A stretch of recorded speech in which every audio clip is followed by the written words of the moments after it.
এই উপরকার ভিডিওটা দেখো। এ অসহায় বাবা কান্না করছে আর মনের কষ্টগুলো বলছে।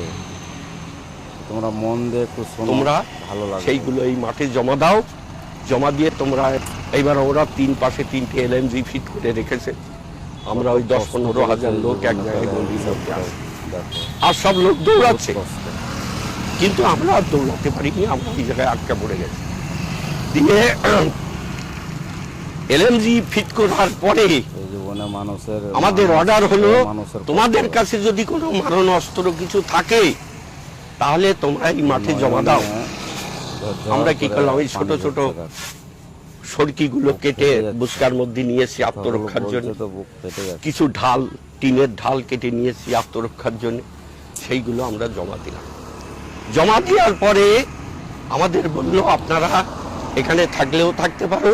তখন আমাদের মনে একটা বল এলো যে আমরা বোধহয় বেঁচে গেলাম। যখনই আমাদের ওই কথা বললো, বলার সঙ্গে সঙ্গে আমরা ওখান থেকে ছুটতে আরম্ভ করলাম পশ্চিম দিকের উদ্দেশ্যে। এই পশ্চিম দিকের উদ্দেশ্যে ছুটতে যখন আরম্ভ করলাম, পেছন দিয়ে ব্রাশ ফায়ার আরম্ভ হয়ে গেল। ব্রাশ ফায়ার করতে আরো লাশ পড়তে লাগলো। দৌড়াচ্ছি, লাখটাই যার লাগবে সে মরবে, আর যে বেঁচে থাকবে সে যেতে পারবে। আমার এতটা সমান রক্ত হয়ে গেল লাশের পরে পা দিয়ে। মেয়েরাও সেই একই অবস্থা, প্রসাব হয়ে যাচ্ছে। বাচ্চাটা ফেলে দিয়ে নারীটা ধরে দৌড়াচ্ছে, ওগো আমাকে নিয়ে যাও। জোড়াই করে যে বৃদ্ধগুলো আনা হচ্ছিল তাদের আমরা জোড়ার থেকে ছেড়ে নিজের জীবন বাঁচানোর জন্য আমরা সেখান থেকে